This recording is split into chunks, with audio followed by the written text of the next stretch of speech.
이 아침 허락하여 주심에 감사드립니다. 주님께서 아침을 허락하시는 것이 그 자체가 참 주께로부터 오는 은혜라는 사실을 저희가 항상 기억할 수 있도록 하여 주시옵소서. 주께서 우리를 재우시고 그리고 은혜 가운데 그 밤 시간을 보내게 하시고 그리고 저녁이 지나 아침을 주님의 새로운 은혜로 시작하게 하시는 그것이 삶의 리듬 속에 녹아 있어오니 저희들이 참 감사할 것을 찾지 못하는 자 되지 않도록 하시고 항상 은혜를 기억하며 주께 감사하는 자들 되도록 하여 주시옵소서. 하나님, 이제 오늘도 시편 말씀으로 함께 주의 음성을 듣기를 원합니다. 주께서 말씀하시는 그 말씀이 우리의 삶 가운데 잔잔히 또 때로는 우렁차게 울려 퍼지게 하여 주시고 그것이 우리의 삶을 지탱하는 강력한 반석이 될 수 있도록 하여 주시옵소서. 감사하며 예수 그리스도의 이름으로 기도드렸습니다. 아멘. 네, 시편 86편입니다. 1절부터 17절 같이 보겠습니다. 같이 교독하겠습니다. 제가 먼저 한 절 읽겠습니다. 86편입니다. 여호와여, 나는 가난하고 궁핍하오니 주의 귀를 기울여 내게 응답하소서. 나는 경건하오니 내 영혼을 보존하소서. 내 주 하나님이여, 주를 의지하는 종을 구원하소서. 주여, 내게 은혜를 베푸소서. 내가 종일 주께 부르짖나이다. 주여, 내 영혼이 주께 울려러 보오니 주여, 내 영혼을 기쁘게 하소서. 주는 선하사 사죄하기를 즐거워하시며 주께 부르짖는 자에게 인자함이 후하심이니이다. 여호와여, 나의 기도에 귀를 기울이시고 내게 간구한 소리를 들으소서. 나의 환난 날에 내가 주께 부르짖으리니 주께서 내게 응답하시리이다. 주여, 신들 중에 주와 같은 자 없사오며 주의 행하심과 같은 일도 없나이다. 주여, 주께서 지으신 모든 민족이 와서 주의 앞에 경배하며 주의 이름의 영광을 돌리리이다. 무릇 주는 위대하사 기이한 일을 행하시오니 주만이 하나님이시니이다. 여호와여, 주의 도를 내게 가르치소서. 내가 주의 진리에 행하오리니 일심으로 주의 이름을 경외하게 하소서. 주 나의 하나님이여, 내가 전심으로 주를 찬송하고 영원토록 주의 이름의 영광을 돌리오리니 이는 내게 향하신 주의 인자하심이 크사 내 영혼을 깊은 소홀에서 건지셨음이니이다. 하나님이여, 교만한 자들이 일어나 나를 치고 포악한 자의 무리가 내 영혼을 찾아 싸우며 자기 앞에 주를 두지 아니하였나이다. 그러나 주여, 주는 긍휼히 여기시며 은혜를 베푸시며 노하기를 더디하시며 인자와 진실이 풍성하신 하나님이시오니 내게로 돌이키사 내게 은혜를 베푸소서. 주의 종에게 힘을 주시고 주의 여종의 아들을 구원하소서. 같이 읽겠습니다. 은총의 표적을 내게 보이소서. 그러면 나를 미워하는 그들이 보고 부끄러워하오리니 여호와여, 주는 나를 돕고 위로하시는 이시니이다. 아멘. 네.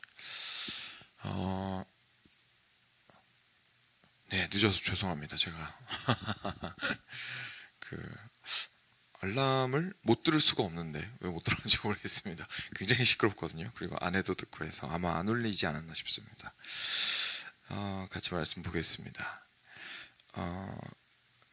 처음에 시작에 여호와여, 나는 가난하고 궁핍하오니 주의 귀를 기울여 내게 응답하소서라고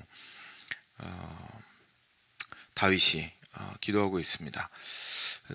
하나님 앞에서 시편 기자가 다윗이 본인이 얼마나 열악하고 그리고 가난하고 궁핍한 가운데 있는지 이야기를 하고 있는데요. 근데 이제 뒤에서부터 2절부터 지금부터 이렇게 짧게나마 좀 보게 될 이 내용들에서 사실 가난과 궁핍에 대한 이야기가 그렇게 많이 나오지는 않고 가난하고 궁핍한 그 상황 속에서 결국 어떻게 이 다윗이 행했는지를 저희가 좀 알게 됩니다.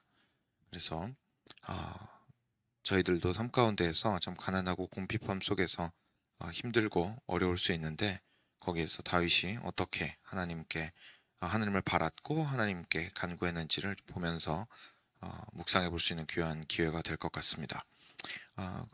그래서 주의 귀를 기울여 내게 응답하소서라고 기도한 다음에 2절부터 뭐라고 하냐면요. 나는 경건하오니 내 영혼을 보존하십시오. 내 주 하나님이여, 주를 의지하는 종을 구원하여 주십시오 라고 이야기합니다.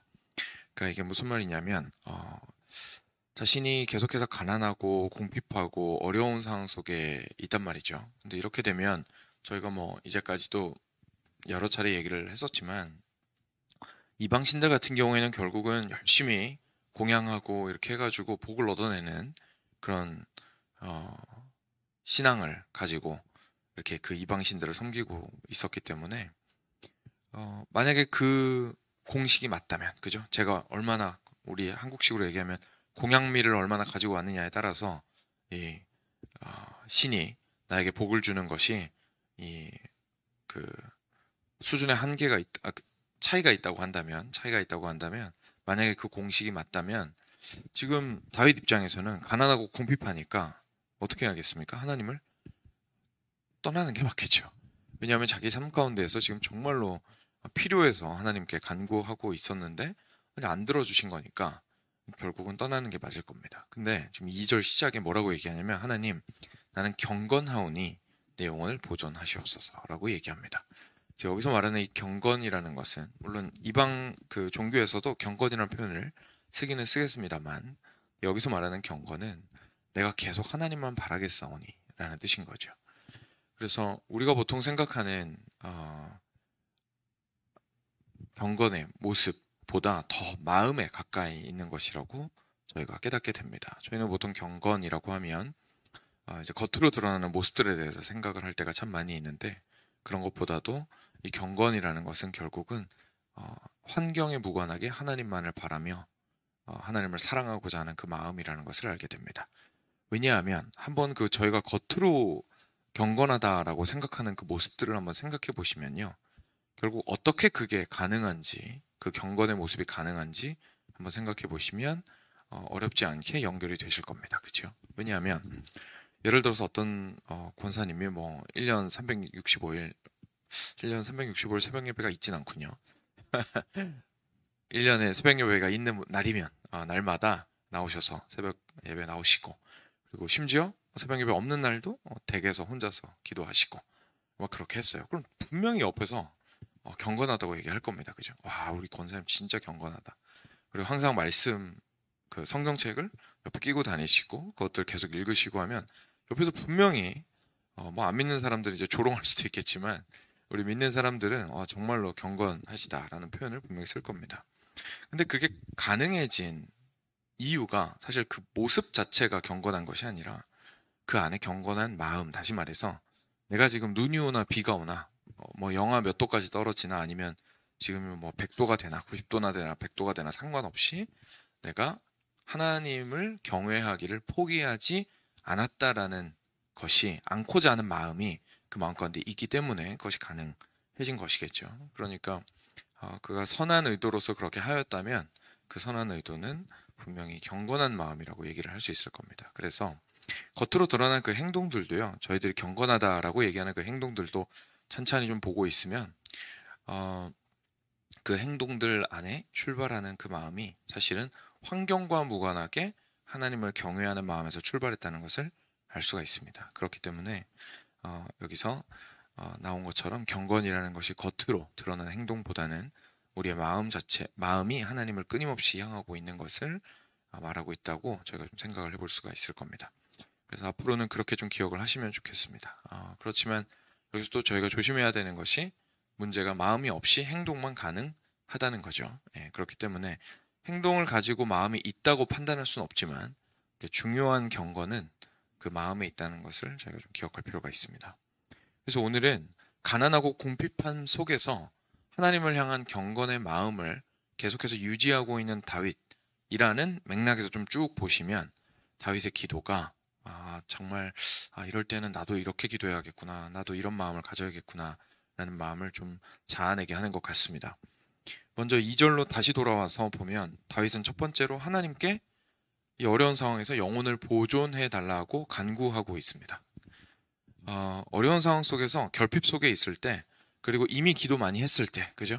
약간 지칠 대로 지치고 환경은 변하지 않은 것 같을 때 사실 계속 기도하기 굉장히 어렵습니다. 그리고 계속 기도하기 어렵다라는 뜻은 뭐냐면 결국은 하나님을 계속 신뢰하기 어렵다는 뜻입니다. 그렇죠? 하나님 별로 관심 없으신가 보다. 이미 너무 오래 기다렸다. 뭐 하나님 내 기도 들으시긴 들으시는 건가? 근데 이제 이런 표현들이 너무 불신앙의 표현들이기 때문에 저희들이 이제 감히 이런 말들을 입 밖으로 내거나 마음으로 생각하지 않을 수는 있겠지만 저희가 하는 건 이제 소심한 반항이죠. 기도 안 해버리는 거죠. 그래서 구하지 않고 그냥 물러서 버리는 때가 참 많이 있습니다. 그런데 다윗 보니까 그러지 않았습니다. 하나님께 여전히 가난하고 궁핍함 속에서도 하나님, 제 영혼을 지키시는 분은 하나님이십니다. 그러니 제가 하나님께 구하는 것을 포기하지 않겠습니다. 라고 하면서 하나님, 주를 의지하는 종을 구원해 주십시오. 라고 계속 구하고 있습니다. 이것이 이제 경건한 사람의 모습이죠. 그래서 주여 내게 은혜를 베푸시옵소서, 내가 종일토록 주께 부르짖겠습니다. 라고 얘기합니다. 역시나 마찬가지로 은혜라는 것은 결국 결핍되어 있는 상황 속에서 하나님한테 계속 채워주시기를 기도하는 거잖아요. 그래서 하나님께 채워주시기를 기도하기를 포기하지 않고 종일토록 주께 부르짖겠습니다. 라고 얘기하는 것을 저희가 보게 됩니다. 그러니까 여기까지만 봐도 저희가 보통 생각하는 경건의 모습이랑 많이 다릅니다. 그렇죠? 저희가 보통 생각하는 경건의 모습은 이미 갖춰져 있는 상태, 항상 결핍이 없이 은혜가 충만한 상태를 가지고 우리가 보통 경건하다라고 얘기하는데, 사실 경건한 사람도 사람이기 때문에 분명히 결핍될 때가 있고 밑으로 떨어질 때가 있습니다. 그럼 그때는 경건하게 실패한 것이냐? 그게 아닌 거죠. 그 사람이 그때 보여주는 경건은 주님의 은혜를 구하기를 포기하지 않음으로써 그가 계속해서 경건할 수 있습니다. 그리고 나서 주여 내 영혼이 주를 우러러 보오니 주여 내 영혼을 기쁘게 하여 주십시오. 주는 선하사 사죄하기를 즐거워하시며 주께 부르짖는 자에게 인자함이 후하심이기 때문입니다. 라고 기도하고 있습니다. 그래서 또 두 번째 이유를 얘기하죠. 그냥 은혜만 구하는 것이 아니라 하나님, 제 기쁨이 주님께 있습니다. 그러니까 하나님께서 내 영혼을 기쁘게 하여 주십시오. 기쁘게 하여 주십시오. 하나님께서는 나의 모든 것들을 채우시고 주님만으로 내가 기쁘기를 원합니다. 그래서 주님은 선하시고 그리고 사죄하기를 즐거워하시고 주님께 부르짖는 자에게 인자하심이, 다시 말해서 하나님의 사랑이 풍성하시니 하나님 저를 충만케 하셔서 기쁘게 하여 주십시오. 그래서 이 경건한 사람은요, 사실 고리타분하고 지루한 사람이 아닙니다. 이 사람은 정말 기쁨이 넘치는 사람입니다.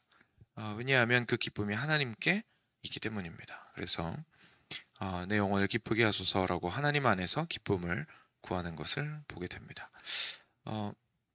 여기서 조금 오해가 없으셨으면 좋겠는데요. 우리가 하나님한테 결핍함 가운데에 분명히 우리의 필요를 아뢰일 수 있습니다. 그렇죠? 그런데 필요를 아뢰는 중에도 주님만으로 만족할 수는 있습니다. 필요를 아뢰는 가운데에도 주님만으로 만족할 수는 있습니다. 보통 이 두 가지를 저희가 함께 생각을 하지 못하다 보니까 내가 기도를 계속 하고 있는데 응답이 돼야 내가 기쁘지, 이거 응답되기 전에, 내 기도가 응답되기 전에 어떻게 기쁘란 말이야? 라고 저희가 이제 생각을 할 수가 있는데, 사실 성경이 우리한테 이야기하는 바는 오히려 결핍 가운데 하나님께 나아감으로써 그 결핍 중에도 하나님께서 나를 얼마나 사랑하시고 하나님께서 나의 죄를 용서하시고 나를 끝까지 지켜주셨고 오늘도 나와 함께 하신다는 그 사실로 인하여서 정말 우리가 기쁠 수가 있고 그 기쁨으로 충만할 수가 있습니다. 그래서 그 사실을 오늘 다윗 통해서 좀 보게 되는 거죠. 다시 6절부터 보면요. 여호와여 나의 기도에 귀를 기울이시고 내게 간구하는 소리를 들어주십시오. 내가 환난 날에 주께 부르짖으니 응답하여 주십시오. 라고 이야기하면서 역시나 앞에서 이야기했던 대로 어려움 속에서도 주만 바라고 있는 것을 보게 됩니다. 조금 밑으로 내려와서요. 한 11절 정도에 보시면 또 이 경건한 사람은 여호와여 주의 도를 내게 가르치소서, 내가 주의 진리에 행하오리니 일심으로 주의 이름을 경외하게 하소서라고 이야기합니다. 이 경건한 사람의 굉장히 중요한 특징 중에 하나는 하나님의 뜻 알기를 굉장히 갈급해 한다는 사실입니다. 그래서 혹시 지금도 그런 마음이 있으시면 좋겠는데 아마 젊을 때 또는 예수님 처음 믿고 조금 시간 얼마 지나지 않으셨을 때 분명히 이런 마음 다들 조금씩 있으셨을 겁니다. 더 알고 싶다. 더 알고 싶다. 그리고 내가 더 변했으면 좋겠다. 그냥 이전과 동일한 모습으로 멈추지 않았으면 좋겠고 좀 성장했으면 좋겠다. 어디 가서 배우지? 어디 가서 좋은 말씀 듣지? 막 이러면서 궁금해하다가 이제 막 이 설교도 들어보고 저 설교도 들어보고 그 당시에 옛날에 혹시 믿으셨다면 막 테이프 돌려서 설교 듣던 시절에 그죠? 테이프 늘어나도록 틀어놓고 하던 기억들이 그 추억들이 아마 있으실 겁니다. 그 모든 것들이 결국 굉장히 자연스럽게 우리 영혼이 하나님을 경외할 때에 지속적으로 우리가 하나님을 끝까지 사랑하고 싶고 경외하고 싶고 하나님께 나아가고 싶고 그리고 현재의 내 모습이 너무 답답하고 그리고 계속 변화했으면 좋겠고 하는 그 마음이 동시에 우리 안에서 우러나오기 때문입니다. 그 마음이 있으면 당연히 하나님의 법을 배우기를 기뻐하죠. 그래서 누가 좀 안 알려주나, 예전에는 누가 한마디만 하면 마음이 휙 하고 틀어졌는데 이제는 누가 좀 말을 안 해주나 라고 생각을 하면서 좋은 말씀들을 어떻게든 찾아다니고자 하는 그런 마음들이 생기게 됩니다. 다윗도 그랬던 거죠. 그래서 사랑하는 여러분, 저희가 그리스도인으로서 이 땅 가운데에서 경건한 자로서 살아갈 때에 저희가 꼭 원해야 하는 것, 앞에서 말했듯이 하나님의 은혜를 구하고 그리고 하나님 안에서 기뻐하기를 원하고, 이런 사람의 가장 중요한 특징 중에 하나는 다름 아니라 주의 도를 가르쳐 달라고 하나님께 지금 내가 신앙의 연수가 얼마가 되었든지 상관없이 끊임없이 주의 도를 알기를 원한다고 간구하는 것에 있음을 저희가 좀 기억해 볼 필요가 있습니다. 네, 이렇게 오늘 말씀에서는 이렇게 크게 세 가지 정도로 하나님을 경외하는 사람의 모습들에 대해서 좀 발견을 하게 되는데요. 개인적으로 또 묵상을 하시면서 하나님께 내가 과연 경건한 자인가 한번 점검을 해보시고, 무엇보다도 이 경건이라는 것이 결국은 가난과 궁핍 가운데에서 당장 이 가난과 궁핍이 내가 원하는 방식으로 기도 응답이 되는 건 아니라 할지라도, 그죠? 그 상황 속에서 이 경건을 어떻게 해서 계속해서 지켜나갈 것인가 라는 거를 저희가 좀 기억해 봤으면 좋겠습니다. 다시 한번 말씀드리지만 저희가 간구할 기도 제목을 가지고 기도하는 것은 당연히 잘못이 아니고, 오히려 한 며칠 전쯤에 새벽 예배 인도하면서 그 얘기 했던 것 같은데, 오히려 하나님께 은혜를 구하는 것은 하나님을 신뢰하는 사람의 표현이고, 그리고 하나님께서 채워주시기를 원하는 거기 때문에 하나님을 의지하는 방법입니다. 그래서 우린 당연히 간구기도 해야 됩니다. 그런데 그 간구기도를 할 때의 우리의 마음가짐이 채워주시기 전까지는 나는 기쁠 수 없다 이렇게 생각하는 것이 아니라, 그 기도를 하고 있는 나, 다시 말해서 여전히 결핍 가운데 있는 나도 여전히 경건한 마음으로, 즉 하나님을 바라고 하나님을 경외하고 하나님만을 사랑하고 하나님께서 채워주시기를 간절히 갈구하는 사람의, 그 갈급한 사람의 마음으로 계속 기도할 수 있다는 사실을 저희가 기억했으면 좋겠습니다. 그랬을 때에 주께서 우리를 구원하시고 기쁨을 회복하시고 그리고 주의 도를 가르치셔서 주의 진리에 행할 수 있도록 분명히 도와주실 겁니다. 네, 들으신 말씀으로 기도하시겠습니다. 아마 다른 기도 제목으로는 이미 기도 많이 하셨을 것 같아서요.